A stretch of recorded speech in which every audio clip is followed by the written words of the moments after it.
तो दोस्तों, हमारी चुनावी यात्रा इस वक्त कर्नाटक के कोलार पहुंच चुकी है। कोलार आप सब जानते हैं काफ़ी इम्पॉर्टेंट प्लेस है। राहुल गांधी यही भाषण दिए थे 2019 में और उस भाषण के कारण उनको सजा हुई मोदी सरनेम को लेकर के। लेकिन उसके अलावा कोलार के बारे में थोड़ी जानकारी आपको देना ज़रूर चाहूँगा। पहली बात कि कोलार जो है मिल्क, सिल्क और गोल्ड के लिए जाना जाता है। दूध प्रोडक्ट काफ़ी ज़्यादा है और दूध की बात जब होगी तो नंदिनी की बात भी होती है, नंदिनी मिल्क प्रोडक्ट्स की बात होती है। लेकिन इसके अलावा सिल्क भी है।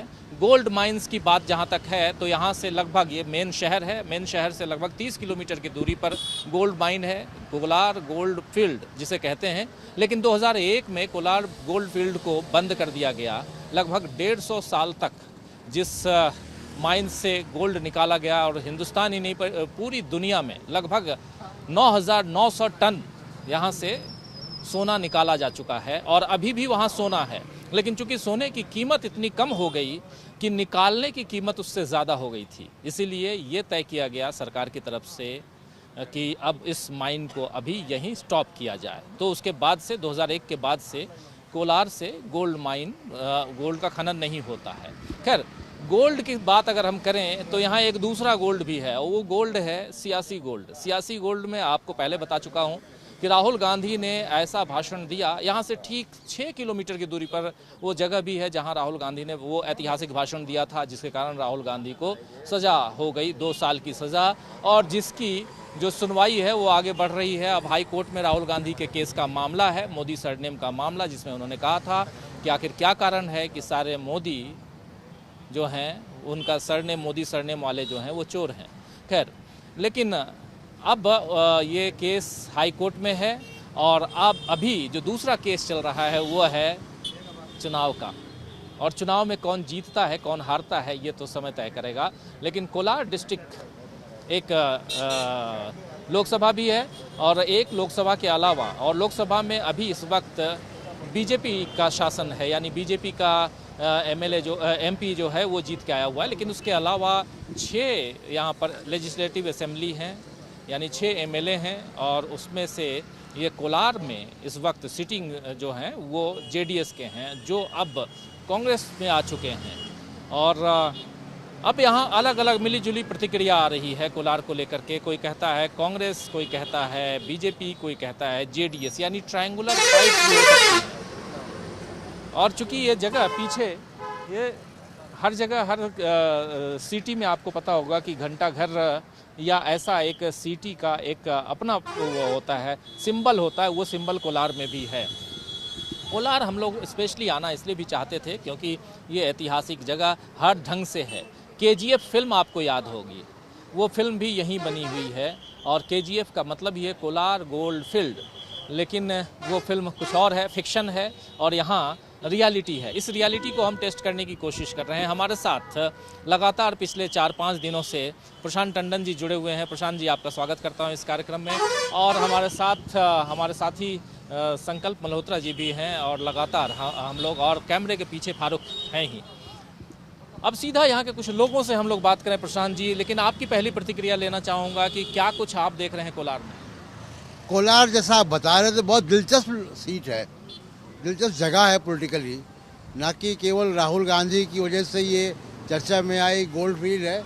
लेकिन लोकसभा 1952 के इलेक्शन से अब तक यहाँ पे 2014 तक हमेशा से कांग्रेस जीतती आई। 2019 में पहली बार यहाँ पे बीजेपी लोकसभा सीट से जीती है। लेकिन मज़े की बात यह कि कोलार लोकसभा में 9 विधानसभा सीट है, जिसमें एक भी बीजेपी के पास नहीं है।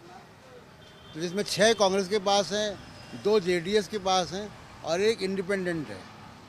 और अब लक्ष्मण सेवादी जो कि बीजेपी से डिप्टी सीएम आए, वो भी अब इन्हीं विधानसभाओं में से लड़ रहे हैं। लक्ष्मण सावदी जो जीत कर आए, जो बीजेपी से कांग्रेस में भी आए हैं कूद कर, वो भी यहाँ से चुनाव लड़ रहे हैं। सिद्धरामैया भी चुनाव यहाँ से लड़ना चाहते थे, लेकिन पार्टी का कोई फीडबैक था कि शायद ये सीट उनके लिए मुश्किल होगी, तो उनको उनके जो बेटे की सीट थी या उनकी सीट थी जहाँ हम लोग कल थे, वहाँ से उनको लड़वाया जा रहा है, वरुणा सीट से। सिद्धरामैया ने एक सोशल एक्सपेरिमेंट भी किया है तो वो सोशल एक्सपेरिमेंट में ओबीसी, मुस्लिम और दलित, जिसको आहिंदा कहते हैं यहाँ पे, उसमें तमाम जातियों का एक गठबंधन है और वो उसका एक तरीके से मान लीजिए कि ये जो कंस्टिट्यूंसीज हैं यहाँ की, ये उसका गढ़ है, आइंदा का गढ़ है। आहिंदा का गढ़ है ये। इसीलिए सिद्धारमैया यहाँ से लड़ना चाहते थे। तो अब देखते हैं कि अब 10 तारीख को जनता किसको वोट देती है और 13 तारीख को क्या निकलता है। कुछ जनता जो है हमारे साथ है, हम जरा समझना चाहते हैं। कोलार हम लोग आए हैं, पहली बार आए हैं कोलार, और कोलार की बात हम कर रहे हैं।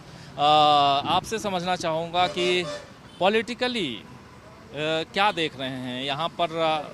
मिली जुली बातें आ रही हैं, लेकिन आप किस रूप में देखते हैं, किन मुद्दों पे लोग वोट देने जा रहे हैं और किसका पलड़ा थोड़ा भारी दिखाई दे रहा है? Sir Kottur Manjunath sir. தமிழ் எனக்கு சொல்லுங்க, நான் சொல்லிடுறேன். सर कोत्तूर मंजुनाथ ಅವರು कोत्तूर मंजुनाथ नहीं यार, कांग्रेस पार्टी ಅವರು. ये बोल रहे हैं मिस्टर श्री कोत्तूर मंजुनाथ जी जो कांग्रेस के कैंडिडेट है, इनके हिसाब से उनके आने की उम्मीद है. ಅವರಾಗಿಲ್ಲ ಸರ್ ಪಕ್ಕ, ಯಾಕಂದ್ರೆ ನಮ್ಮ ಕೋಲಾರಲ್ಲಿ ಯಾವುದೇ ತರ ಇಂಪ್ರೂವ್ಮೆಂಟ್ ಆಗಿಲ್ಲ. हाँ ಯಾವುದೋ ಏನೋ ಇಂಪ್ರೂವ್ಮೆಂಟ್ பண்ணல ಏನೂ ಇಲ್ಲ. ओके ओके, पहले कोई इम्प्रूवमेंट नहीं थी, अब ये चेंज चाह रहे हैं. इम्प्रूवमेंट के कारण कुछ चेंज चाह रहे हैं, मतलब विकास चाहते हैं. इम्प्रूवमेंट नहीं है, शहर की डेवलपमेंट नहीं है. इनका कहने का मतलब ये है. அவங்க இந்த हाँ? ಲಾಸ್ಟ್ ಟೈಮ್ ಮುಲ್ಬಾಲ್ ಕಾನ್ಸ್ಟಿಟ್ಯೂನ್ಸಿಯಲ್ಲಿ ಗೆದ್ದಿದ್ರು ಸರ್ ಅವರು, ವಿನ್ ಆಗಿದ್ರು. ಲಾಸ್ಟ್ ಟೈಮ್ ಅವ್ರಿಗೆ ಸೀಟಲ್ಲಿ ಇದಾಗ್ಲಿಲ್ಲ. ಈ ಸಲ ಕೋಲಾರಲ್ಲಿ ಸಿದ್ದರಾಮಯ್ಯ ಅವರು ಬರ್ತಾರೆ ಅಂತ ಅನೌನ್ಸ್ ಆಗಿತ್ತು. ಇಷ್ಟು ದಿನ ಕಾದ್ ನೋಡಿದ್ವಿ. ಈಗ ಸಿದ್ದರಾಮಯ್ಯನವರು ವರುಣ ಕ್ಷೇತ್ರದಲ್ಲಿ ಹೋಗ್ತಾ ಇರೋದಕ್ಕಿಂತ ಇವ್ರಿಗೆ ಕೊತ್ತೂರು ಮಂಜಣ್ಣ ಅವ್ರಿಗೆ ಇಲ್ಲಿ ಸೀಟ್ ಕೊಟ್ಟಿದ್ದಾರೆ, ಇಲ್ಲಿ ನಿಲ್ಲೋದಕ್ಕೆ. ಇಲ್ಲ ಗೆಲ್ತಾರೆ ಅಂತ ನಮಗೆ ಭರವಸೆ ಇದೆ. ये बोल रहे हैं कि सिद्धारमैया जी यहाँ से लड़ना चाहते थे और ये मंजुनाथ जी जो है उनको ये सिद्धारमैया जी को यहाँ ना दे के उनको याद दिया जा रहा है, तो इसीलिए उनके जीतने के चांसेस है यहाँ पर. चांसेस हैं? हाँ, ಚಾನ್ಸ್ ಇದೆ, ಮತ್ತೆ ಗೆಲ್ಲೋ ಇದು ಇದೆ ಭರವಸೆ. தமிழ் சொல்லுங்க, நீங்க ತಮಿಳ್ ಸರಿ ಅಲ್ಲ. தமிழ் சொன்னீங்கன்னா எனக்கு புரியும்.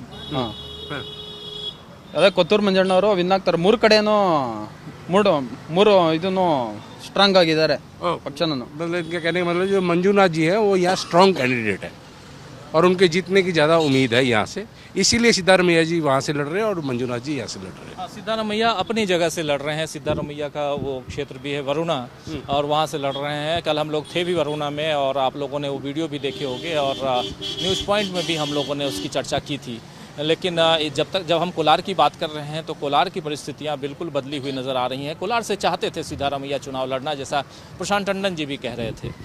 लेकिन और भी कुछ लोगों से बात करना चाहेंगे, हम समझना चाहेंगे कि क्या कुछ चल रहा है. यहाँ जेडीएस के एमएलए इसी कोलार से रहे हैं, लेकिन राहुल गांधी काफ़ी मेहनत कर रहे हैं. प्रधानमंत्री नरेंद्र मोदी भी यहाँ आ चुके हैं.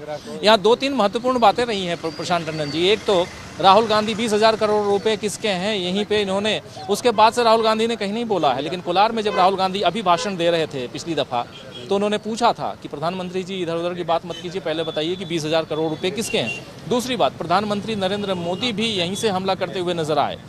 तो राष्ट्रीय राजनीति में कोलार बहुत महत्वपूर्ण दिखाई देता है. बिल्कुल, आज जैसा हम देख रहे हैं शहर में कि शहर ने कितनों को पैसे वाला बनाया होगा गोल्ड माइन से, और लेकिन ये शहर बहुत मुफलिसी में दिखाई देता है. बहुत विकास नहीं है, बहुत छोटा शहर है. 5 मिनट में हम लोगों ने इसको देख लिया पूरा शहर, लेकिन राजनीतिक रूप से बहुत महत्वपूर्ण बन गया है. और जिस आहिंदा खेमे की हम बात करें तो इक्वेशन उसका 70% जो मतदाता हैं वो आहिंदा में आते हैं, तो इसलिए ये बहुत महत्वपूर्ण होगा. लेकिन एक बात ये भी है कि बीजेपी का लोकसभा एमपी यहाँ से बीजेपी का है. जेडीएस भी यहाँ पे स्ट्रांग है, 9 में से 2 सीटें लेकर आई है. शहर की सीट भी जेडीएस के पास है, तो जेडीएस भी बड़ी स्ट्रांग है. तो यहाँ पे ट्रायंगुलर कॉन्टेस्ट है, लेकिन जो दिखाई देता है, जो ट्रैक रिकॉर्ड है, जो इलेक्टोरल हिस्ट्री है यहाँ की, उससे लगता है कि कांग्रेस यहाँ पे है तो मजबूत फ्रंट पे, लेकिन चुनौती फिर भी है.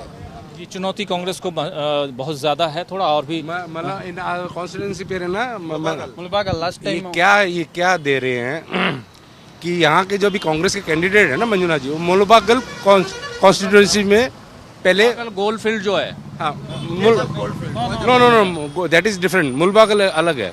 मुलबागल में उन्होंने बहुत अच्छा काम किया उन्होंने, तो उनको मुलबागल से नहीं मिला, तो उन्होंने उनको फिर यहाँ स्पेशल टिकट दिया गया कि यहाँ थोड़ा डेवलपमेंट हो, इम्प्रूवमेंट हो, क्योंकि वो ऑलरेडी वहाँ काम कर चुके हैं। काम कर चुके हैं, ये कह रहे हैं। हाँ आप लोग क्या कह रहे हैं? ये JDS sir JDS candidate is first time हाँ, first time அவங்க இங்க எலெக்ஷன் கண்டென்ட் பண்ணிருக்காங்க हाँ நல்லா நிறைய local people very good character okay Congress already 35 years MP constituency இங்க இருக்கு அவங்க 35 year any one progress no art of city this district இது art of city no improvements तो நீங்க என்ன சொல்றீங்களா JDS வரணும் சார் கண்டிப்பா JDS इनके हिसाब से JDS यहाँ जीतेगी। देखिए अलग अलग विचार है, उनके विचार अलग है, इनके विचार अलग है। एक अगर घुमाओगे तो वो ऑटो वाले हैं, निराज है। तो अभी मैंने इनसे भी पूछ लेते हैं, आप ऑटो चलाते हैं भैया, यहाँ क्या दिख रहा है आपको? यहाँ कितना विकास हुआ है? बल्ला क्या है, किसे कर को बोलना होता अभी? बल्ला क्या है, किसे कर को बोलना होता? कभी अब मैं वो क्या बोल रहा हूँ, बल्ला क्या है तो मत किसे कर को बोलने। नहीं आप बताओ ना, आपको क्या लग रहा है कि यहाँ पर कौन कौन आएगा? यार वर होंगे वो JDS भी है, कांग्रेस भी है। இல்ல அது ரைட் இருக்காங்க, பிஜேபி இருக்குது, JDS இருக்குது, காங்கிரஸ் இருக்குது. பட் உங்க பிரகாரம் யார் இங்க ஜெயிப்பாரு உங்க மனசுல? நீங்க ஓப்பனா சொல்லுங்க, அதுல ஒண்ணு இல்ல. CMR हैं CMR कोसा JDS JDS आया बोलती है आदमी। JDS आएगा। ओके तो देखिए अलग अलग मिक्स है। कई लोगों से हम बात करते हुए आ रहे थे, तो एक तो चूँकि भाषा का जो प्रॉब्लम है वो बहुत ज़्यादा है और उसके कारण लोग कैमरे पे आना नहीं चाहते हैं। लेकिन आपको यहाँ पे कांग्रेस के समर्थक भी मिल जाएंगे, यहाँ पे आपको JDS के समर्थक भी मिल जाएंगे, लेकिन अभी तक बीजेपी का समर्थक यहाँ नहीं मिला है। प्रशांत जी यही मुझे लग रहा है, क्योंकि बीजेपी सीधी फाइट यहाँ JDS और कांग्रेस के बीच में। मुझे भी यही लग रहा है कि सीधी फाइट JDS और बीजेपी में होगी, लेकिन ये शायद अकेला इलाका होगा जहाँ पे JDS और कांग्रेस की इतनी तगड़ी आपस में फाइट होने जा रही है। कहीं तगड़ी फाइट के बीच में बीजेपी ना बाजी मार ले। देखते हैं 13 तारीख को क्या होता है। बिल्कुल सही कह रहे हैं। और हम दोस्तों कोलार में बहुत महत्वपूर्ण सीट है ये, और यही समझने जानने की कोशिश कर रहे हैं कि आखिर कौन आगे कौन पीछे है। धीरे धीरे लोग तो जुड़ते हैं, यहाँ पे जुट जाते हैं। जब भी बात करिए कैमरे के सामने रहिए या कैमरे के पीछे रहिए, लेकिन सबसे बड़ी दिक्कत यहाँ यही आती है कि भाषा जो है वो हम नहीं समझते और हमारी भाषा वो नहीं समझते हैं। और लेकिन फिर भी बहुत कुछ निकाल के हम आप तक पहुँचाने की कोशिश कर रहे हैं। तो अभी के लिए बस इतना ही। नमस्कार।